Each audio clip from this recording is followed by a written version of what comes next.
Olá, muito boa noite. Está começando o Cena Pública aqui na TVC. Sejam todos muito bem-vindos. E 2 anos e 2 dias após os vergonhosos ataques ao Capitólio americano, fanáticos bolsonaristas, enrolados com a bandeira nacional, com um falso senso de patriotismo, invadiram e depredaram as 3 sedes da República Brasileira. Um ato sem precedentes na nossa história. Tudo isso contra um governo legitimamente eleito. Autoridades internacionais e nacionais, incluindo apoiadores do ex-presidente, condenaram rapidamente os atos terroristas. Centenas foram presos e agora as investigações seguem para os financiadores e mentores intelectuais do ataque. No Cena Pública de hoje, vamos falar das repercussões desses acontecimentos na nossa democracia. Para falar mais sobre o assunto, eu tenho aqui comigo a professora de Direito Eleitoral e Teoria da Democracia, a doutora Raquel Machado, e o especialista em Direito Eleitoral, o doutor André Xerez, e o especialista em Direito Penal, o doutor Valdir Xavier. Sejam todos muito bem-vindos aqui ao nosso Cena Pública. Antes de tudo, porque está tudo acontecendo muito rápido, né? Tem muita coisa acontecendo todo dia, inclusive enquanto a gente está preparando esse programa, deve acontecer novas coisas, né? Quando foi exibido também. Eu queria perguntar para vocês mais especificamente sobre um fato importante e muito relevante desses últimos dias, que foi a questão da ata, né, que foi encontrada na casa do ex-ministro, né, do Anderson Torres, que falava dessa questão do... que era um documento que poderia sugerir um golpe, não é isso? Sim. E eu queria saber de vocês, para explicar primeiro para as pessoas o que dizia esse documento, qual a seriedade dele e o que ele representa. Bem, boa noite a todos. É um prazer estar aqui com você, Bruno, com os meus colegas André e Valdir. Esse documento ele é muito grave porque ele representa um desrespeito a uma instituição e também a um procedimento legitimamente reconhecido e não só, acho que tem um aspecto que nós temos que frisar, internacionalmente reconhecido. O Brasil não pode, nem as pessoas que estão aqui, têm que se considerar isoladas do mundo. Então, é um documento muito grave porque previa praticamente uma intervenção em um poder, mais especificamente em um órgão, que seria o Tribunal Superior Eleitoral, e de uma forma inteiramente inconstitucional. Então, seria uma forma de violar, de um poder, desprezar inteiramente outro poder e, ainda mais, fazer isso de uma forma inteiramente arbitrária. Certo. Um aspecto que tem que ser destacado é que esse documento é o produto final de um comportamento que já vinha sendo anunciado. Quantas vezes o TSE não foi desacreditado, quantas vezes o processo eleitoral não foi desacreditado. Então, na verdade, esse documento, que é visto como escandaloso, ele é escandaloso porque ele é a concretização de algo que parecia não concretizável. Ele é apenas a concretização de ideias absurdas que já vinham sendo anunciadas. Então, ele é grave, porque ele é uma prova de que havia realmente um plano institucional contra o Tribunal Superior Eleitoral. Mas ele é um documento, de certa forma, esperado diante do contexto que vivemos durante 4 anos.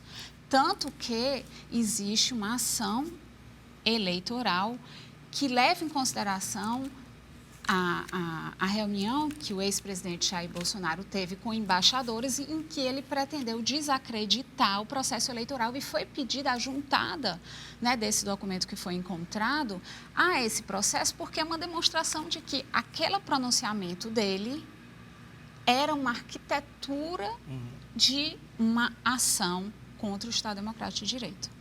O termo que eu quis me referir era estado de defesa, não é isso? Sim. Aí eu queria saber, você falou muito dessa questão de que é um conjunto, né? A compilação, né, de todos esses anos que a gente vem assistindo, todos esses ataques que a nossa democracia vem sofrendo, né?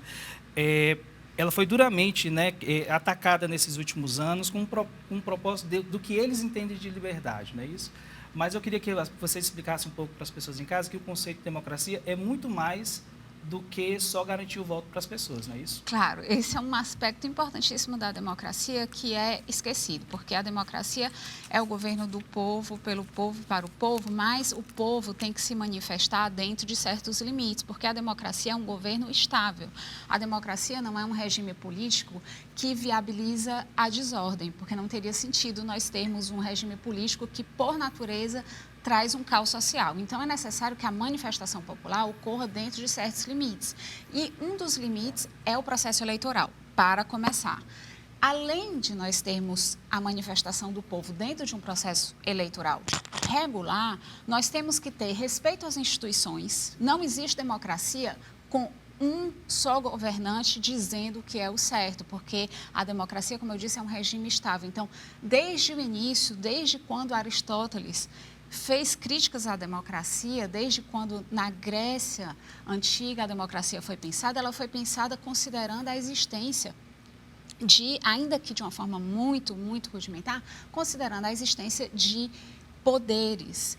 E é necessário, então, que nós tenhamos um procedimento adequado para a manifestação popular, nós tenhamos um equilíbrio de poderes, um respeito aos poderes e, mais recentemente, com a evolução da democracia, desde o século XVIII, XVII, XIX, XX e XXI, mais precisamente, né, foi de uma forma muito lenta, mas com essa evolução do próprio estudo sobre a democracia, o que nós temos hoje é o reconhecimento de que nós temos que ter respeito das minorias. Então, nós temos que ter direitos fundamentais, nós temos que ter respeito ao devido processo legal. Então, democracia não é só cada um dizer o que pensa. Democracia, ela é um regime político que atua com base na liberdade, mas também na igualdade e no respeito aos direitos fundamentais. Então, dizer tudo o que pensa a qualquer hora, a qualquer momento, desrespeitando outros poderes, é tudo menos democracia. É caos. E regime político não é caos. Quero ouvir também os doutores aqui, o que eles têm a contribuir aqui com o debate com relação a esse questionamento também. Primeiro, Bruno, boa noite a todos. Boa noite à professora Raquel, doutor Valdir, colegas aí estimados. É uma satisfação discutir esses temas tão sensíveis. Boa noite aos telespectadores também. Um assunto árido como esse parece merecer muita serenidade quando você tenta analisar esse momento sensível que a democracia brasileira passa, porque vem sendo atacada não só no dia 8, mas já nos últimos anos. E mais preocupante, com o beneplácito de grande parte da imprensa, dos partidos, do próprio Poder Judiciário. Então, tardiamente, estamos agora sofrendo as consequências de anos de inação contra sementes do autoritarismo que já estavam florescendo e sendo anunciadas há muito tempo, mas que vinham sendo desacreditadas ou sempre relativizadas. Sim.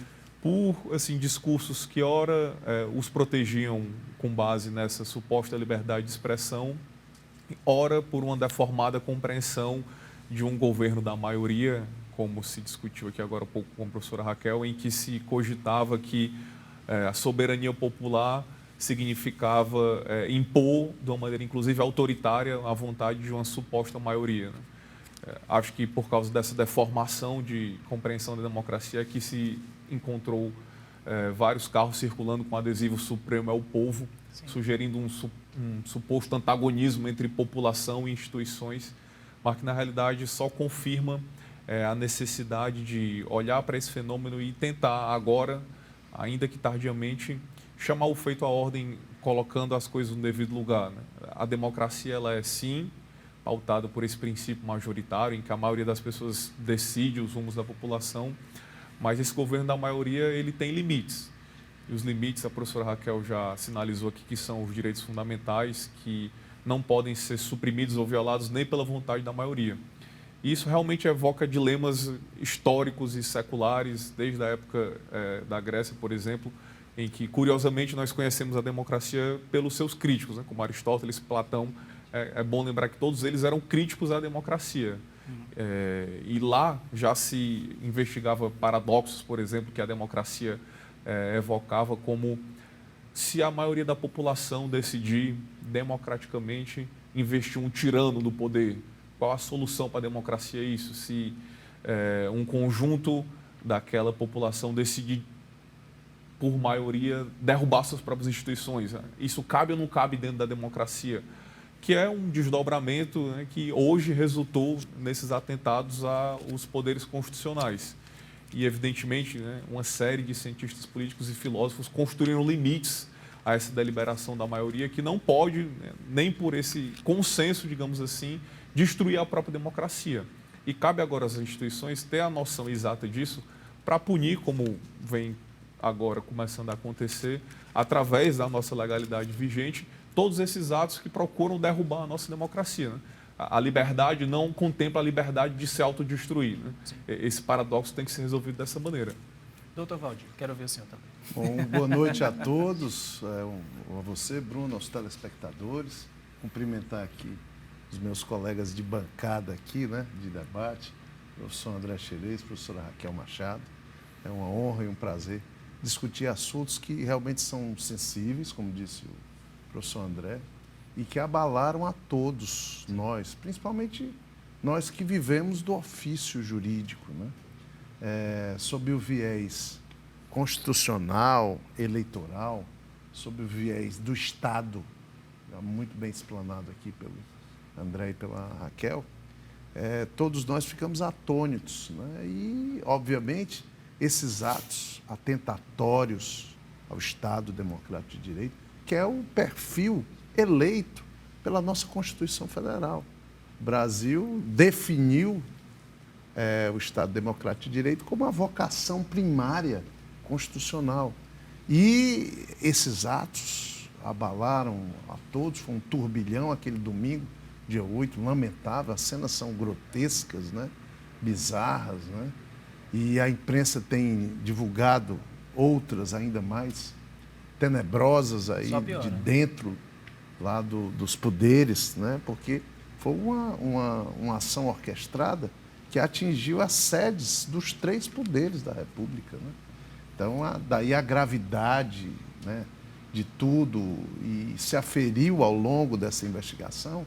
Nós ainda estamos numa fase, ainda que assim, incipiente, mas já deu para descortinar uma motivação já orquestrada, já assim, voltada para esses atos e os seus consectários que poderiam gerar até mesmo uma quebra da ordem constitucional e da ordem política brasileira, com até um golpe, né? E isso está sendo, ao longo dos dias, a cada dia que passa, nós estamos aí sendo surpreendidos com novos fatos e novos documentos, novas situações, de maneira que o povo brasileiro tem que, com a serenidade invocada aí pelo professor André, aguardar e fortalecer as nossas instituições para que essa apuração, essa responsabilização, e aí esse tema me afeta muito, me é caro, porque a perspectiva penal desses atos é muito grave. O Ministério Público Federal ofereceu uma denúncia ontem contra 39 pessoas, já divulgou hoje cedo que existem 40 ações penais, denúncias do caso, prontas para serem ajuizadas, de maneira que o órgão da persecução penal, que é o Ministério Público, o titular da ação penal e da persecução penal, aí no caso, ele vai deflagrar essas ações, as pessoas serão fatalmente responsabilizadas. Então, o povo brasileiro tem que ter essa compreensão de que os poderes foram atingidos duramente, de maneira violenta, né? A cena do relógio de 300 anos, uma doação de Dom João VI, sendo jogada ao chão, quebrada. O quadro do Di Cavalcanti, uma raridade, um quadro inestimável, sendo perfurado com estocadas total, né? De punhal, sei lá o quê, um instrumento pérfuro, cortante aí. Aquelas cenas são violentas demais. Então, essa questão que aí, concordo com a professora Raquel também, elas vieram ao longo do tempo sendo estimuladas, né, por atos comissivos e omissivos, né? Porque talvez essa inação, André, que houve por parte de algumas autoridades, refletiram-se nessas questões que agora nós estamos aqui atônitos, vivenciando, né? Mas, como ambos os meus colegas aqui, eu confio que as instituições prevalecerão sobre essa questão e adotarão as medidas legais, como eu estou vendo que já adotaram. Inicialmente, houve uma classificação típica penal, tentando atribuir aos atos a questão da lei antiterrorismo, que foi uma lei muito específica, voltada para um momento específico, né, da Copa e etc., e cujo o enfoque não era bem o atual, mas o ordenamento jurídico brasileiro, o regramento penal brasileiro dispõe de mecanismos, e isso está bem posto aí nas denúncias que o Ministério Público Federal tem formulado. Então, serão, ao meu ver, todos responsabilizados, e nós temos que enfrentar isso com a confiança em nossas instituições. Ok. A gente vai fazer um pequeno intervalo agora, daqui a pouco a gente volta a falar aqui mais sobre o assunto. Eu te convido a dar uma olhada nas nossas redes sociais, tem Facebook, Instagram, que é o @TV Ceará, e muito mais, e o canal da TVC também no YouTube, acessa lá o nosso conteúdo. A gente volta daqui a pouco.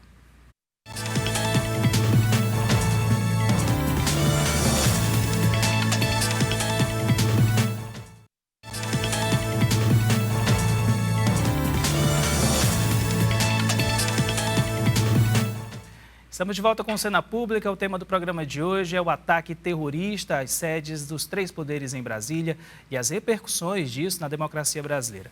Para falar sobre o assunto, eu tenho aqui comigo a professora de Direito Eleitoral e Teoria da Democracia, a doutora Raquel Machado, e o especialista em Direito Eleitoral, o doutor André Xerez, e o especialista em Direito Penal, Valdir Xavier. Eu queria fazer uma pergunta, a gente falou muito sobre essa questão da democracia, da fragilidade dela, da força dela. E a gente já sabe que muito dessa fragilidade que a gente enfrenta hoje em dia tem a ver com as redes sociais. É isso, elas vêm aí influenciando diretamente nas decisões de muitos países, né? A gente tem, vamos para citar algum Brexit e também as eleições americanas. Como é que a gente vai partir, então, inclusive as eleições daqui também, como é que a gente vai partir a partir de agora? O que é que vai ser feito? Como é que fica a democracia com essa questão das redes sociais? Qual é a avaliação de vocês? São muitos caminhos, né, que nós temos a seguir e sobre os quais nós podemos pensar, porque nós temos caminhos jurídicos, nós temos caminhos culturais e sociais para refletir sobre como as redes sociais devem ser utilizadas. Eu já antecipo que, pelo menos quanto ao meu ponto de vista, eu acho que é necessário uma atuação jurídica, porque muitas vezes só uma educação ou só uma proposição cultural, a formação da cultura leva muito tempo, não é isso? E os danos trazidos pelo uso indevido das redes sociais, ele é muito imediato. Então, nós não podemos esperar que nós tenhamos a formação de uma cultura para acreditar que teremos um comportamento democrático, compatível com o uso adequado das redes sociais. Além disso, é muito importante relacionar esse tema com uma incompreensão da liberdade de expressão. Sim. Então, as pessoas elas passaram a confundir a liberdade de expressão com a liberdade para dizer tudo e para fazer tudo. E eu, até outro dia, estava brincando, pensando, imagine uma criança que vai a uma loja e começa a agredir verbalmente a vendedora, começa a quebrar todos os brinquedos e olha para a mãe e diz: estou apenas expressando a minha liberdade do ser, do pensar, não me limite. As palavras, elas são um instrumento humano muito importante na nossa formação. Nós nos fazemos através da palavra, estabelecemos laços através das palavras. Na verdade, nós criamos realidades com as palavras. As palavras, elas são realmente um elemento humano, mas elas criam muito da realidade concreta.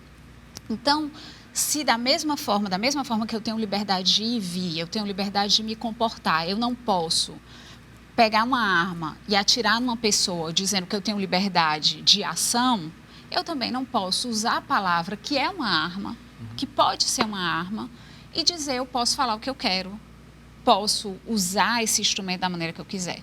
Então, existem limites que devem ser impostos pelo direito. E já que esses limites têm que ser impostos pelos direitos, ele também tem que ser controlado pelas instituições competentes. Então, o Poder Judiciário pode efetivamente atuar para limitar o que é postado nas redes sociais, determinar a retirada de perfil. Claro que o que nós temos que refletir agora é como deve ser essa atuação das instituições e como devem ser as normas jurídicas que vão trazer essa limitação, mas que essa limitação jurídica deve ter, ela deve ter. Paralelamente a isso, é necessário que nós tenhamos uma formação cultural, porque a internet chegou numa velocidade diferente da formação da cultura. A formação da cultura é lenta e a internet chegou com uma velocidade que não permitiu essa preparação da cultura. Então, agora é necessário que a sociedade eduque as pessoas, né? Quando eu digo a sociedade, todos os responsáveis pela educação. Escolas, universidades, instituições, família, indivíduos têm que mudar a sua conduta diante das redes sociais. É importante a gente rever essa questão da fake news usada como ferramenta eleitoral. Isso. É isso que eu queria saber, por exemplo, do senhor, não é? Como é que fica essa questão da fake news usada como ferramenta eleitoral? Qual a avaliação dentro do espectro eleitoral que vocês fazem disso hoje? Esse assunto ele é muito inquietante, porque eu tenho experiência prática nele com a atuação na condição de advogado perante a Justiça Eleitoral, e eu posso dizer que eu experimentei na prática uma certa evolução dos entendimentos que a Justiça Eleitoral vem tendo para tentar conter a disseminação da desinformação no processo eleitoral. Já existiam redes sociais em processos eleitorais anteriores, mas eu posso dizer que em 2016, na eleição municipal, isso começou a ser realmente um problema a ser enfrentado pela Justiça Eleitoral com alguma timidez, mas que em 2018, dada a envergadura da eleição presidencial, é de fato quando se começa a prestar atenção de que há uma grade de proteção insuficiente da legislação eleitoral para poder restabelecer e recompor a verdade dos fatos no âmbito da discussão eleitoral, né? Isso porque no processo eleitoral se tem o direito de resposta daquele candidato que teve a sua honra violada e a possibilidade também de tirar do ar fatos sabidamente inverídicos. Essa é a redação da lei eleitoral quanto ao que nós chamamos de fake news, né? Ela pode se dar através da veiculação desse fato sabidamente inverídico ou calúnia, injúria e difamação contra os candidatos. Isso, por si só, não verava nenhuma hipótese de cassação ou inelegibilidade dos candidatos. Até que, no caso do deputado Francisquini, lá do Paraná, o TSE criou um entendimento para considerar que os ataques à rigidez do processo eleitoral e à segurança da urna eletrônica configurava uma espécie de deformação da lisura do processo eleitoral que ensejaria a cassação, como de fato aconteceu, do candidato que procurasse conquistar a simpatia do eleitorado disseminando esse tipo de informação, né? Isso é um segmento específico de uma mentira, digamos assim, que a Justiça Eleitoral considera que é capaz de cassar o mandato de quem se eleger com base nessa plataforma, né?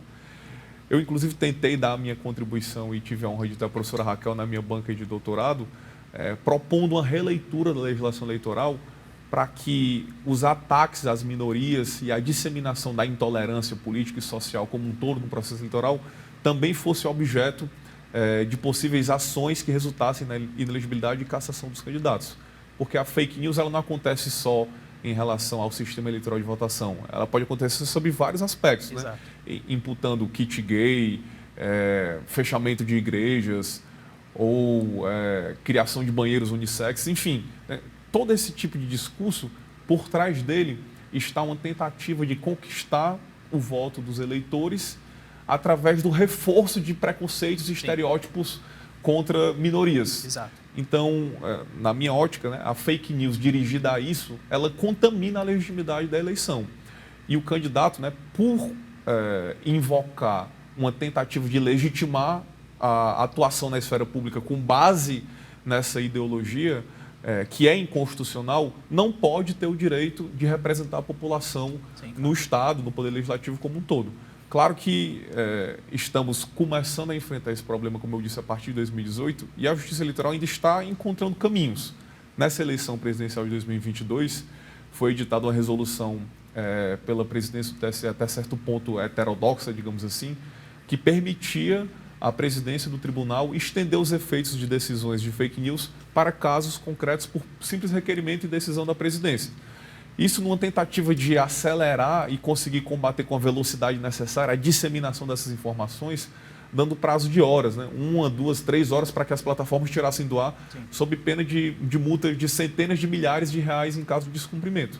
Então é algo desafiador e que infelizmente costuma exigir uma resposta depois que o prejuízo já está concretizado, mas estamos dando os primeiros passos e vários atores estão tentando dar sua contribuição para que isso seja melhor equacionado na nossa democracia.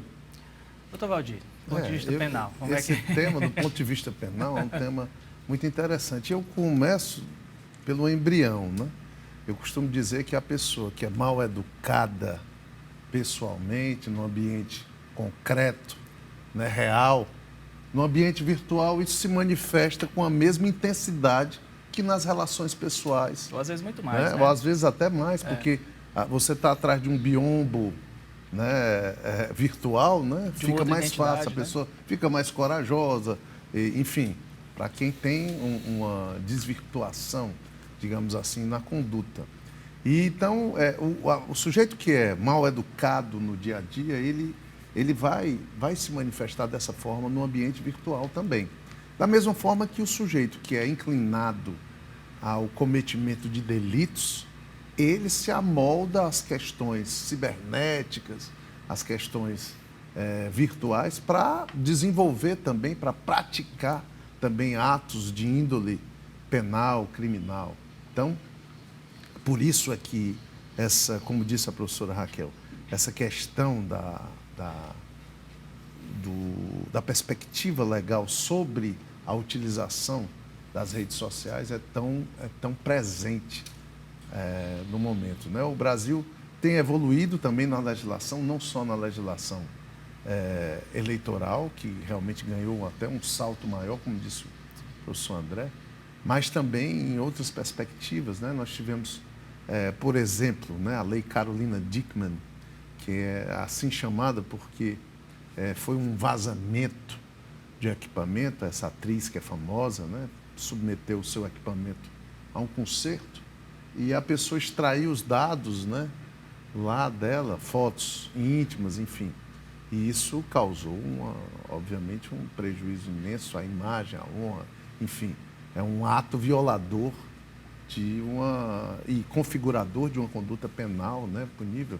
E a lei veio para alcançar essas hipóteses. Aí o pessoal já fez uma crítica, né, aos doutrinadores penais, que ela ficou muito adstrita à possibilidade de uma invasão do equipamento. Sim. Né? Mas as pessoas podem ficar até tranquilas porque, por exemplo, os crimes contra a honra, do mesmo jeito que eles são proferidos pessoalmente, numa injúria verbal, numa calúnia, etc., que você faz olho no olho, ou por telefone, ou por outros meios, você também o faz através da rede social. Então, o ordenamento vai se amoldando, vai se adequando a essas condições, a essas situações que são postas realmente no dia a dia. Mas a internet, o ambiente virtual, é um ambiente sem fronteiras e as pessoas precisam ter a noção de que, primeiro, você deve se portar com muita ética, com muita educação e, principalmente, evitar que sejam cometidos atos que configurem, que conformem um tipo penal, que venham a se tornar um ato criminoso. Então, esse policiamento, esse autopoliciamento deve ser feito com muito rigor. A internet não é, como o povo diz, não é terra sem lei, não é? Não é terra sem lei. Então, a gente está falando da questão dessas ferramentas, né? Uma das primeiras ações desse governo novo, desse governo eleito, foi a criação da Procuradoria Nacional de Proteção à Democracia, né? Isso. Que ela está ligada à AGU, né? Qual é a avaliação de vocês sobre essa? A gente precisa agora ter esse tipo de ferramenta, que inclusive uma dessas atribuições dessa Procuradoria é observar esse comportamento nas redes sociais, não é isso? Qual é a avaliação de vocês sobre esse novo órgão? Eu vou dar uma avaliação bem breve para passar logo para a doutora Raquel. Pois não, por favor. A minha avaliação é extremamente positiva. Certo. Né? É óbvio que esse paradoxo, como disse o professor André, tem que ser sopesado, né? Ponderado, para que não se transforme, não se converta numa atividade assim que iniba, que censure, enfim. Mas os atos atentatórios à democracia, esses, têm que ser repelidos mesmo. E se há um outro órgão, se há um mecanismo estatal que possa coibir isso, ao meu sentir, é um avanço para a nossa democracia. E os colegas?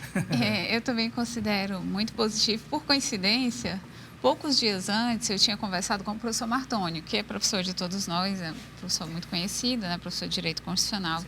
A sociedade cearense, na verdade, o Brasil, conhece o professor Martônio. E, por coincidência, o professor Martônio tinha dito que seria interessante a criação desse órgão. E passou, com o passar de alguns dias, esse órgão foi criado. Então, é muito importante, porque é importante dentro do contexto que nós estamos vivendo. E eu acho que talvez seja um órgão que agora tenha que ficar não só diante do contexto, mas diante da certeza de que a democracia ela não é um Estado consagrado, ela é uma conquista permanente. Já que ela é uma conquista permanente, nós precisamos ter uma atenção permanente. E novos mecanismos foram criados e permitem o ataque natural à democracia. Então, diante de toda essa situação global e local, é muito salutar que nós tenhamos essa atuação estatal para um acompanhamento da vivência democrática. Eu até gostaria de destacar que, nesse aspecto, eu acho que o Brasil sofreu um retrocesso muito grande, porque todo país do mundo quer ser democrático. Sim. Todo país do mundo quer ser democrático até por uma questão econômica. Os investidores, eles preferem investir em democracias porque eles esperam ali encontrar uma sociedade mais estável. Até, assim, países que ficam numa fronteira entre ser democrático ou não ser democrático se auto-intitulam democracia para se proteger do mercado, se proteger economicamente, conseguir fundos, investimentos internacionais. E o Brasil, de uma forma inteiramente inovadora, pessoas no Brasil, de uma forma inteiramente inovadora, passaram a atacar abertamente a democracia. Atacar a democracia é pouco inteligente. Sim. Atacar a democracia é um ato antissocial, antieconômico, que viola as normas de direito internacional. Então, a pessoa que faz isso é uma pessoa que não tem noção do mal que ela está fazendo para o nosso país. Então, é muito, muito salutar que nós tenhamos. Eu queria só fazer uma pergunta rápida aqui, antes de a gente encerrar esse bloco, pegando um pouco no que a senhora falar, e uma palavrinha do doutor André também, se existe realmente algum lugar para esses regimes ainda no mundo de hoje. Existe, né? Porque sempre, em todo lugar onde existe um governante, existe a possibilidade desse governante extrapolar o poder e de, então, uma vontade só prevalecer. Mas o mundo, considerando as cartas internacionais, os documentos internacionais, é possível dizer que hoje o mundo considera a democracia o regime político adequado para o desenvolvimento humano. Se eu penso que uma pessoa nasce e tem o direito de ser o que ela quer, o único regime que viabiliza isso é a democracia. Doutor André. Essas reflexões realmente caberiam um aprofundamento muito maior para poder investigar. O que, do meu ponto de vista, explica que no Brasil, particularmente, nós, por formação, não temos uma cultura democrática, ajudaria a reforçar a necessidade de um órgão como esse que foi criado de vigilância e combate a ações antidemocráticas por parte da AGU. Isso porque, enfim, a nossa colonização, a chaga da escravidão, tudo isso está enraizado de uma maneira que o sentimento de igualdade política, que é uma das bases da democracia, não é experimentado de uma maneira espontânea no Brasil. e vários autores podem explicar isso de uma maneira muito mais sofisticada, mas ultimamente eu estava relendo um livro, professora Raquel, do Jacques Rancière, do Ódio à Democracia, que só confirma assim, esse estado de que a democracia, na realidade, ela é, em um certo sentido, caótica, porque ela inverte a lógica natural da dominação, que historicamente é por consanguinidade, riqueza ou títulos. E a democracia, ela empodera o cidadão que não tem nenhum desses atributos e por isso ele está fadado ao ódio, né, do status quo. Então, na realidade, a democracia é mais um processo de luta, de autoafirmação permanente do que algo dado, né, e entregue à população.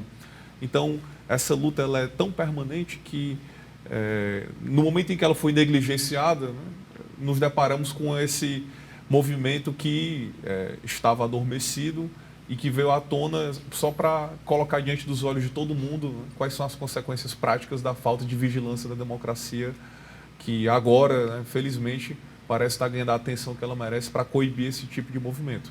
Ok. O assunto aqui está muito bom, rende muito, né? Mas eu vou ter que fazer um intervalo agora. A Cena Pública vai para um rápido intervalo e a gente volta daqui a pouco.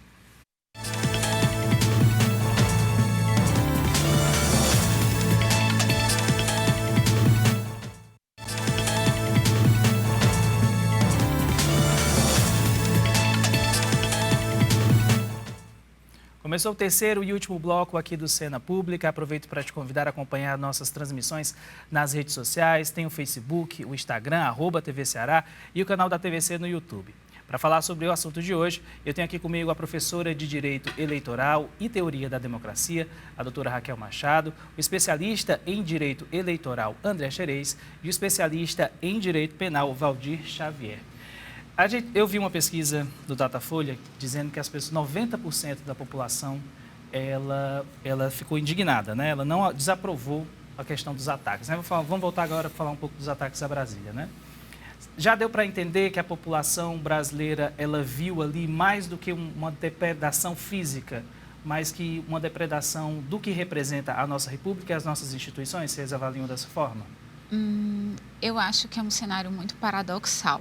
Sim. Paradoxal no sentido de que existem muitas pessoas que estão com uma opinião contraditória diante do que aconteceu, porque elas são contra o ataque físico, mas elas são a favor do ataque às instituições.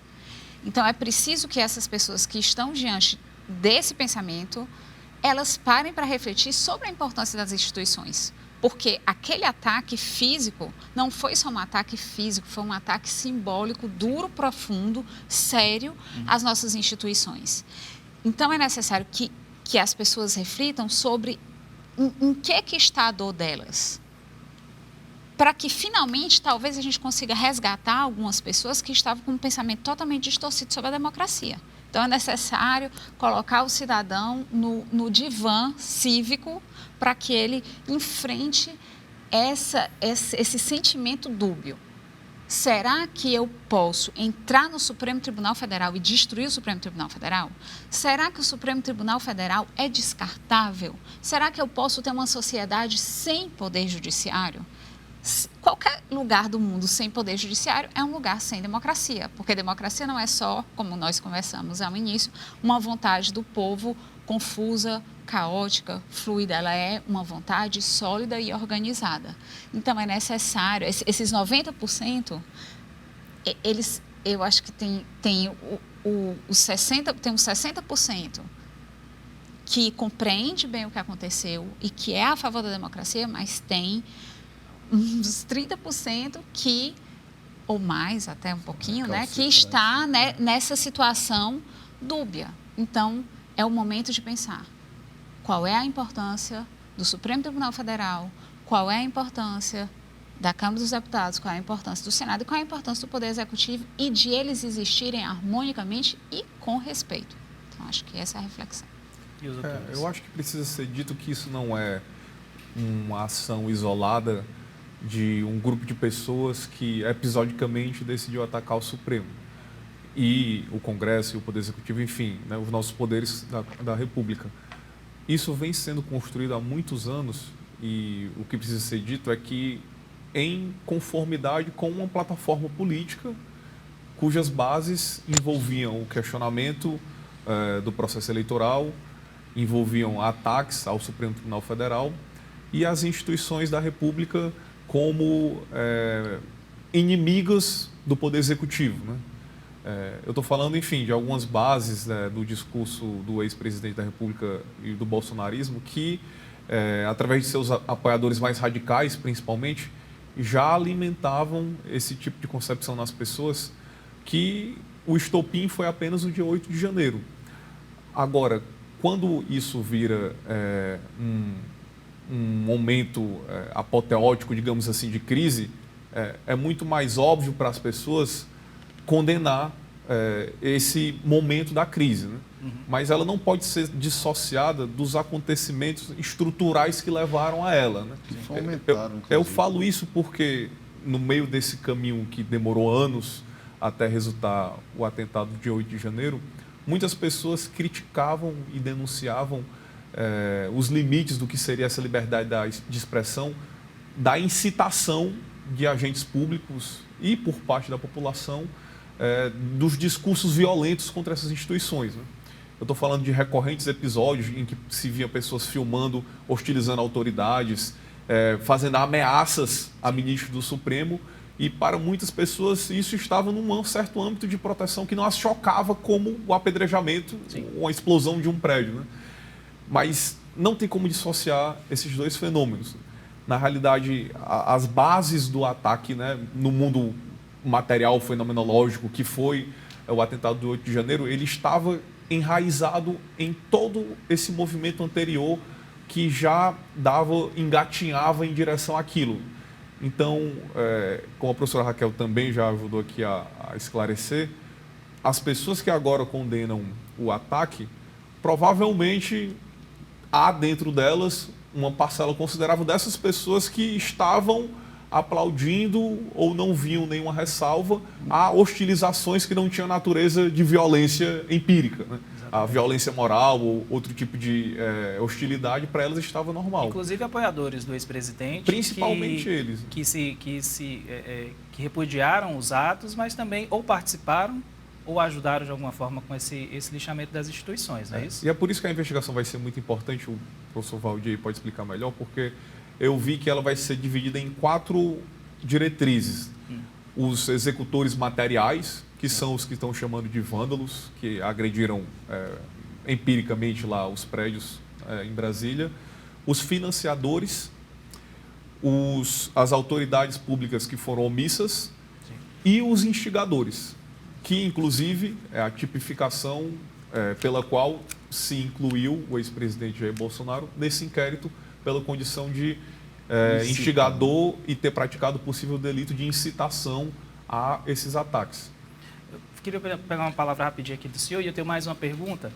Por favor, senhor. Pois não, eu acho o simbolismo do ataque aos 3 poderes, isso aí tem uma simbologia muito forte. Fortíssima, né?